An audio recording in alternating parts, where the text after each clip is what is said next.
ધાર્મિક યંત્રની પૂજાને બદલે જુગારમાં ઉપયોગ થતો હોવાની વિગતો મળી છે, જ્યાં ઓનલાઈન ધાર્મિક યંત્ર બતાવી જુગાર રમાડતા એક જુગારધામને પકડી પાડવામાં આવ્યું છે। કાપોદ્રા પોલીસે આ જુગારધામ પકડી પાડ્યું।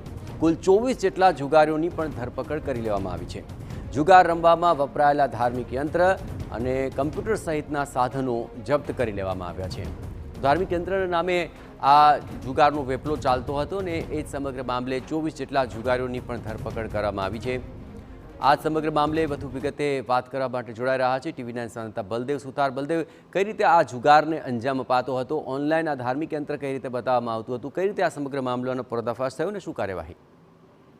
જે રીતે સુરતના કાપોદ્રા પોલીસે એક જુગારધામ જે ઝડપી પાડ્યું છે, ઘણા સમયથી કાપોદ્રા પોલીસ દ્વારા જે વોચ રાખવામાં આવી હતી કે અલગ અલગ વિસ્તારોની અંદર જે રીતે ઓનલાઈન જે ધાર્મિક યંત્રો બતાવી અને જુગાર રમાડવામાં આવતું હતું, એટલે જે રીતે અલગ અલગ જે ધાર્મિક યંત્રો છે તેને જે સિલેક્ટ કરવામાં આવતા હતા અને તેની ઉપર જે રીતે દાવ લગાવવામાં આવતો હતો, 500 રૂપિયા જો લગાવવામાં આવે તો તેના જો કદાચ લાગે તો તેના 5 ગણા 6 ગણા જે છે તે રૂપિયા છે જે તે વ્યક્તિને આપવામાં આવતા હતા।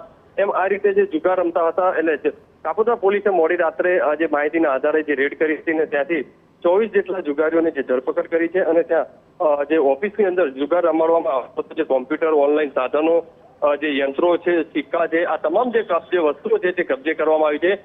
છેલ્લા 1 મહિનાથી આ લોકો છે ધાર્મિક યંત્રોના નામે જે જુગાર રમાડતા હોવાની જે માહિતી સામે આવી હતી ને તેના આધારે કાપોદ્રા પોલીસ દ્વારા વોચ રાખવામાં આવી હતી। મહત્વની વસ્તુ એ છે કે પોતે માર્કેટિંગ યંત્રોનું જે કરતા હોવાની જે પ્રથમ તો જે રીતે પોલીસને જે ડર બતાવ્યો હતો કે પોતે આ યંત્રો જે છે ધાર્મિક અલગ અલગ તેનું માર્કેટિંગ કરી રહ્યા છે, તે વેચાણ કરી રહ્યા છે, પણ ખરેખર યંત્રના આજે આગની અંદર જે જુગાર રમતા હોવાનો જે માહિતી સામે આવી હતી તેના આધારે આખો જે કૌભાંડ છે તે બહાર આવ્યું છે। હાલમાં તો જે મુખ્ય જે સૂત્રધાર છે સહિત 24 લોકોની ધરપકડ કરી છે અને તેમની જે પૂછપરછ છે તે કરવામાં આવી રહી છે। જે ટેકનિકલ ઇસ્યુ જે છે, ટેકનિકલ કોમ્પ્યુટર છે, સાધનો છે તે પણ કબજે કરાયા છે, તેની તપાસ કરવામાં આવે છે, FSL ની અંદર મોકલવામાં આવશે અને આખો જુગાર કઈ રીતે રમાડવામાં આવતો હતો તેનો પણ ઘટસ્ફોટ કરવામાં આવશે। આભાર બલદેવ, તમામ ગતિવિધિઓ પર આપ નજર રાખતા રહેજો। તો ધાર્મિક યંત્ર બતાવાતું પણ તેની આડમાં આ જુગાર રમાડવાનો ધંધો ચાલી રહ્યો હતો। કાપોદ્રા પોલીસે આ જુગારધામ પકડી પાડ્યું, તેની સાથે જોડાયેલા 24 જેટલા જુગારોની પણ ધરપકડ કરવામાં આવી છે। હવે સમગ્ર મામલે વધુ તપાસ હાથ ધરાઈ છે।